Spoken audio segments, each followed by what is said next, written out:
This is Between the Uprights. Football is life. The rest is just details. Here are your hosts, Joe, Matt, and Chris. The Detroit Lions are welcoming in the Washington Commanders after an upset victory down in Tampa Bay, where Jayden Daniels does what Jayden Daniels does, which is game-winning drives, baby. Matt has already pointed it out. This man, all he does, if the game's on the line, he goes down there and wins it, which is absolutely astonishing. The man has had more career-defining drives in his rookie year than some people have in their whole entire careers, and he's still got so much more left in the tank. But he is going up against the 1 seed in the Detroit Lions in Detroit, who has a top 10 offense and a top 10 scoring defense. And that might just be the key matchup here, is how these defenses face these offenses. But that's not my job. I'm not here for that. I'm here to keep this train rolling. These guys right here around me, they're the ones who are going to be giving the key matchups. They're the ones going to be helping us with the predictions. And I'll give my prediction too. Why not? Matt likes to hear what I say because he likes it when I'm wrong, because he likes to point out when I'm wrong. So that's why I'm going to give my prediction and everything like that. But we're going to go ahead and go with the key matchup in this game. And trust me, there are tons and tons and tons of key matchups to choose from, but there can only be one key matchup that we really, really believe in. So I'm going to go to Sammy on this one right here. Sammy, what is the key matchup that could decide Lions Commanders? The key matchup I chose is the linebacker duo of Frankie Louvu and Bobby Wagner versus the running back duo of David Montgomery and Jahmyr Gibbs. Now, Sonic and Knuckles are back. They're back for the playoffs, and they have the pleasure of facing one of the best linebacker duos in the entire league. Now, the Lions already have an advantage at the offensive line, especially up front. So now what Frankie Louvu and Bobby Wagner, what their jobs are simple. Don't let anything go too far into the second level, because if they get to the second level, it's practically over, okay? It's crazy because when David Montgomery got hurt, I was almost positive that he was gone for the season, because a torn MCL, when I hear torn and then a beginning letter and then CL, typically that means the end of the season. But no, modern medicine, ladies and gentlemen, because I am shocked, absolutely shocked at the fact that I'm shocked at the fact that it's possible that we can have Aaron Rodgers come close to coming back from a torn Achilles, right, and have a chance to actually play in the season. And now we have a torn MCL from a running back, David Montgomery, and somehow, some way, doesn't matter actually. You're back by the playoffs. So that bye week was definitely big for them. But I do want to talk about this before we move on to Matt or Chris's key matchups. Is it not insane? You want to know how a Lions defense can keep it together after losing literally everybody on the defense? This is how they do it. They're number 1 in third down defense, and they're number 4 in rushing yards per game defensively. Add that to the fact that they're top 10 in takeaways, and yeah, you know what? No wonder Matt has this team going to the Super Bowl, because they have no business, I repeat, no business being this good, that injured at all. But if the Commanders want any kind of chance, they got to stop the run. They 1,000% have to stop the run. I don't really trust the front four as much against this offensive line. So I'm leaning, if I'm the Commanders, I'm leaning on these linebackers. And who better linebackers to lean on than Bobby Wagner and Frankie Louvu? They're some of the best in the business. And it's going to be on them to make sure to stop any kind of bleeding, any kind of chunk gain, and let this passing defense do some of the work. This is actually a really good passing defense. It's a top 5 in the league. So as long as they keep things minimal in the rushing attack, I think they have a chance in this game. I mean, Bobby Wagner probably had one of the key moments in that Bucs game where he recovered that fumble by Baker Mayfield. I mean, that was pretty much the game-stealing play, which is what we've seen Bobby Wagner do his entire fucking career. But you bring up a really good point about the Washington Commanders needing to stop the run. And that's the problem right now, whereas Washington Commanders right now are giving up an average 137.5 yards a game right now at 4.8 a clip in the running game. So you look at that running back core, that tandem that was about to pop off for 1,000 total yards rushing until, obviously, you mentioned the David Montgomery injury, and they still went over 1,000 purpose yards. Each of them did. So that's incredible for both of them. But this does not look like a very good matchup, and it is going to be a matchup they're going to have to absolutely outperform in this game to be capable of doing, pulling off a victory in Detroit, which honestly, a lot of people aren't really pegging them to do because Detroit is beginning to get healthy, as you said. But Matt, I mean, you're our other key matchup guru. You're a key matchup guru. You had all of the wild card key matchups. I know you did. Chris is our X Factor lockdown guy. We know it. So I'm going to go to you on this, Matt. Do you agree with Sammy that the linebacking core really has to step up for the Commanders to have a shot? Because right now, their defense from the run defensive perspective isn't good enough to really contain this rushing attack, especially with how good Detroit's offensive line is.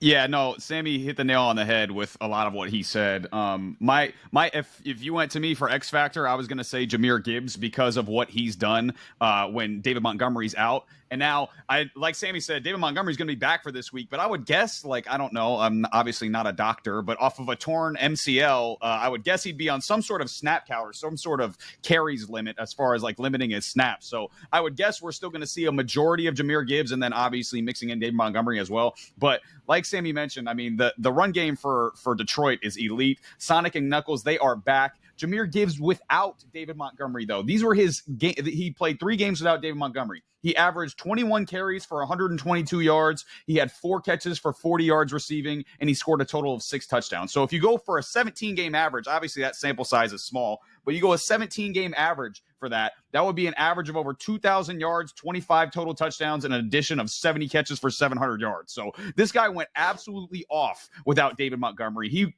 absolutely dominated. And when David Montgomery got hurt, I had a question about if Jahmyr Gibbs could carry the load, and that has been a resounding yes. He's been unbelievable without David Montgomery. Now, obviously, he's back, but I think he's going to continue building upon that. And like you said, Commanders' run defense, I've been on this for a long time, not good at all, 3rd worst in football this year. So they did hold down the Bucs run game pretty well last week as well. There was only 100 yards basically for the Bucs last week on 4 a pop. So if they can do that, they can keep it close. But if they can't, I think Detroit's going to run away with it. But another key matchup to look at in this game coming up, Terry McLaurin versus Amik Robertson, because obviously we got Terry McLaurin as wide receiver 1 for the Washington Commanders. Amik Robertson has stepped up huge with the injuries to the defensive backs, especially you watch the Minnesota game. He was locking up Justin Jefferson on some of those plays. Obviously, Jefferson got loose on a couple of them, and the pressure got to Darnold, and Darnold missed the throws. But some of those plays, Amik Robertson had him in a bag. He was bagging Justin Jefferson on some of those. And again, that's not a guy that we were really thinking about in the Lions secondary preseason. He's really, really stepped up this season with all those injuries. And Terrion Arnold is also going to be back for this game as well. So that's going to be a big addition for the Detroit Lions. And also, I know the McLaurin versus Robertson matchup is going to be big because Detroit had the 30th ranked pass defense in the NFL this year, 244.5 yards per game, and they ranked 5th in rush defense. So they're going to help slow down the run for the Commanders, which is really good. And it's going to be up to Jayden Daniels to throw against one of the worst pass defenses in football. And listen, we saw Jayden Daniels do it last week. We've seen Jayden Daniels do it a million times already this season, and he's going to have to do it through the air and with his legs and scrambles and making plays off script as well. So listen, if Terry McLaurin makes big plays and wins down the field against Amik Robertson, I think Washington's got a chance to win this game. But if he doesn't, it could be potentially a long game for Washington. So, yeah, Sammy had a really good point with the linebackers, but I think watching Terry McLaurin against Amik Robertson is going to be a big matchup as well. Absolutely. And, to be fair, Tampa Bay had the 4th best rushing attack in the NFL this year, and they looked absolutely pedestrian against this Commanders defense. So the Commanders defense against the Bucs, who does have a very, very good rushing attack, was bottled up. So granted, I don't think the offensive line of Tampa Bay is anywhere near the Detroit Lions, but it really is who can exploit the weaknesses of each team better, because at this point, the Detroit Lions pass defense has been terrible, and the Washington Commanders run defense has been terrible. And if you look at the strength of the Commanders, they have a good quarterback with very good wide receivers who can kind of exploit bad defenses through the air. And on the other side, the Detroit Lions have been known to have one of, if not the best offensive line and a 2-headed monster in the backfield. That, as we said, if David Montgomery doesn't get a soft tissue injury, they both go over 1,000 rushing yards, splitting carries in the backfield, which is almost unheard of. I don't think we've ever seen that. And in fact, the Detroit Lions is something on offense no one had ever seen in the first place, with 4 players, 2 wide receivers, 2 running backs going over 1,000 all-purpose yards on the year, each of them. So this is going to be crazy. But enough of that. We are going to go to our X Factor person right now, our top X Factor. She is more right than she is wrong, and she has some good ones during the wild card weekend. So I'm going to go to Chris on this one. Why didn't you just say X Factor expert? That was like right there. I'm not going to lie. It was right there. I didn't want to say anything. I'm not good at my job. All right. I'm not good. I'm terrible. And I don't know why they continue to let me do this. The X Factor person. That's our guy. X Factor expert, bro. Okay. Y'all happy now? Sorry. Matt's better at this than me, but this is what happens. This is what happens. When I fuck up, Matt's is like, oh, why didn't you say that? Why didn't you do that? Well, you know what? Fair. Next time you can start the episode. You can do it. I take that back. I like to start the episode. I'm doing it. You're never getting a shot. But we are going to go to our X Factor expert, Chris. What is the X Factor of this game that could decide it for either team?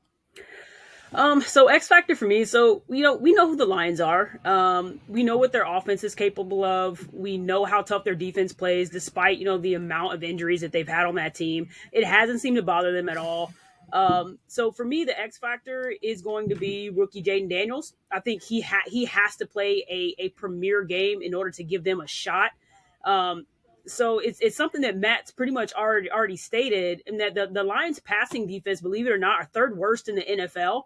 But they also have a top 5 in rushing defense. So we know how Jayden Daniels can move his legs, can get out of the pocket, can kind of get some of his own runs. But if their defense is bottling that up, then I do feel like it's going to be on Jayden Daniels to throw it down the field. Now, he has 2 premier catchers in Terry McLaurin and in Brown as well. They both just came off of 90-yard games, both of them.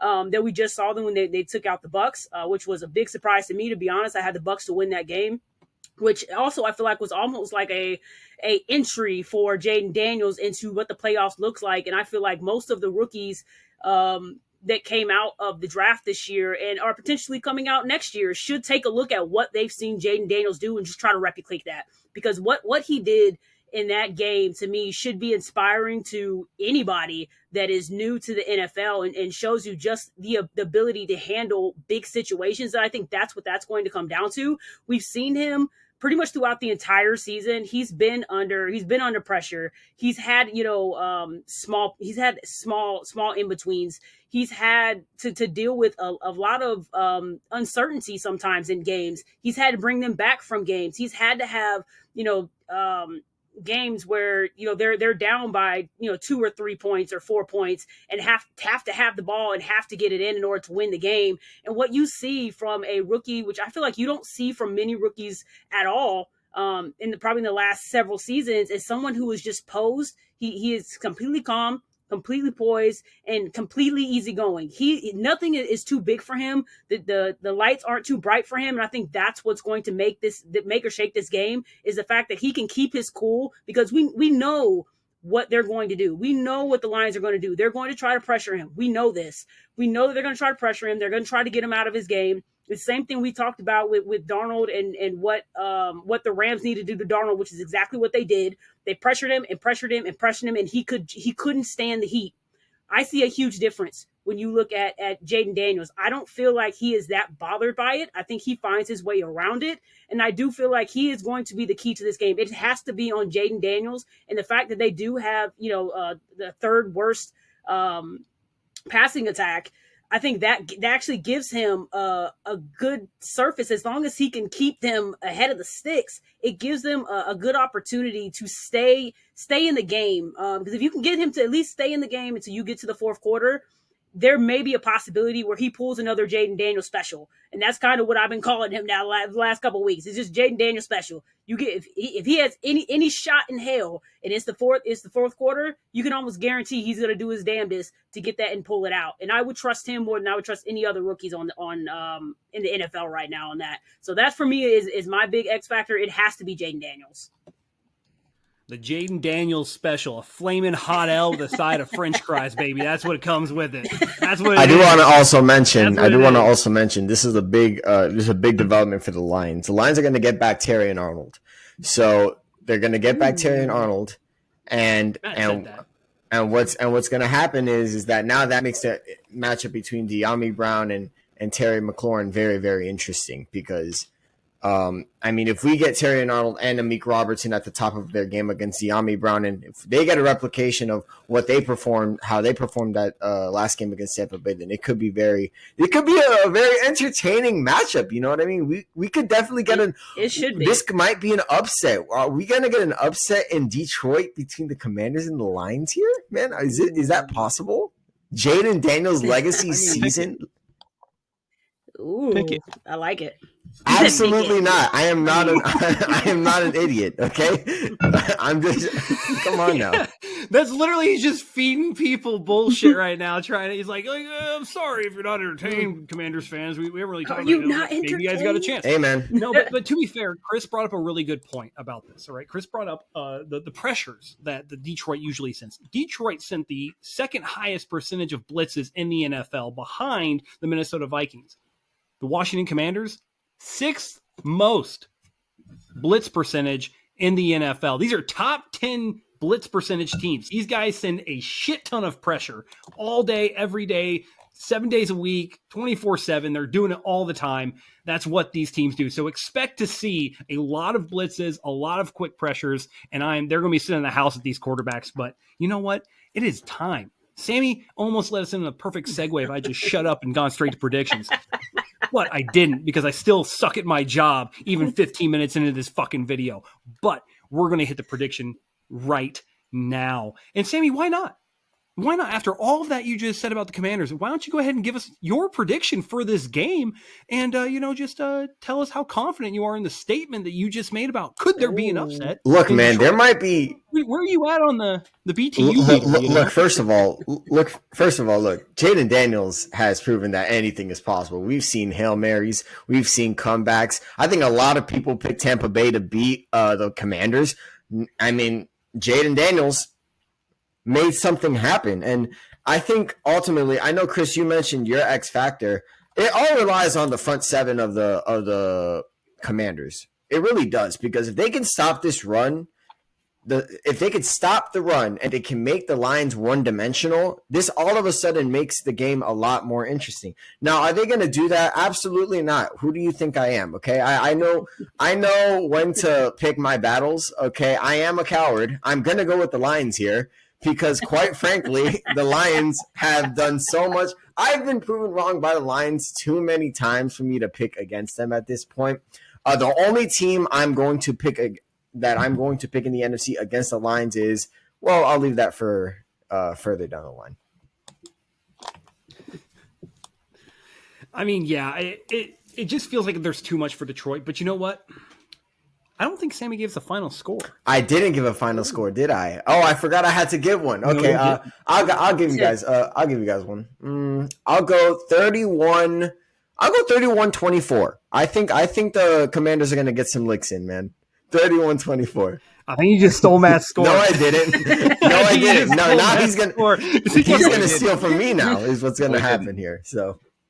Oh, all right. Yeah, you said it. Hey, you said it first. Exactly. You got it's it right. My score now. But I mean, hey, you know what? I'm gonna go next. Oh, I want to okay. go next. I feel like I should go next.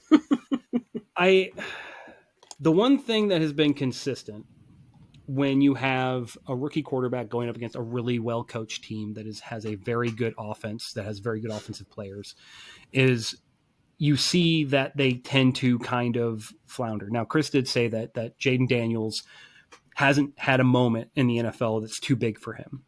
I think this is probably the biggest moment and one of the most as rowdy and as ruckus as Tampa Bay's can get at home. It's nothing like what Detroit's going to be like. Detroit has been showing out for this team the last couple of years, probably more so than they have in the team's history, because this is the best they've been ever, realistically. I think the lights get too bright, and I think we see one of the few rookie moments that Jayden Daniels has had all year. I think this is a 2-score game. I'm going to say that the Detroit Lions, I do agree with Sammy. I think they score 31-14. 31-14 Detroit. So more of a blowout then. Okay, that's interesting. I think Detroit's gonna. I think this is the game that really gets away from them really quick. But I could go to Matt. I could. But I'm not going to Save because him for save him for last. Yeah, we're just I'm going to save the stand Detroit on Homer for business, last. Joe. Yes, And I'm gonna- exactly. Go to Chris. And we're going to go to Chris for her prediction for this game. Listen, so I am beyond impressed with Jayden Daniels. I think most people are. He is far and away the offensive rookie of the year. I don't think there should be any debate about that. I'm excited to see what he brings to the NFL in the coming years. I'm excited to see what he does next year. I think he has blown away a lot of people, but this just isn't his time. His time isn't yet. The Lions are on a mission. They're on a mission that they technically should have completed last year, which they were unable to do. So at this point, I'm taking the Lions over the Commanders in an epic battle, I feel like. But so here's what I feel, which thus far, maybe Matt might, I haven't heard it yet, is I do think the Lions take over the game late in the third quarter and never give the Commanders a chance to get back in it. And I think they take over 42-28. Man, so we're calling for a high-scoring game here, people. High scoring for me and Chris. You just think the Commanders suck, so they're going to score 14 points. No, I didn't say they suck. That's kind of what you're insinuating here. Moments, all right. But this is going to be a great game. I think we're all going to tune in for it. It's going to be really, really good. But be sure to check in and all that stuff. I know that I'm supposed to go to Matt here. And I'm Whatever. You're not slick. Whatever. We can cut it here, Joe. Editor Joe, cut it here. I'm not even going to let you ask the question. The question doesn't need to be asked because you already know the answer. And frankly, I don't even need to answer the question. I'll give you the score real quick. I mean, Sammy literally copied my score off top. I can show you my notes. It says 31-24 right there. Or 31-23. 31-23, actually. 23. So not technically the same score, but 31-23. But listen, man, there's a reason after Minnesota versus Detroit, where Detroit was super banged up, they're playing a 14-2 team at home for the division. There's a bunch of people like, oh, Detroit can't do it, blah, blah, blah. And then they whoop their ass for 60 entire minutes. There's literally nothing you can say to possibly doubt this team at this point. You can pick against them at your own peril, like Sammy always does, but there's nothing you can Last year it worked out just fine. Justify it. Yeah, you got lucky, my friend, and you got lucky.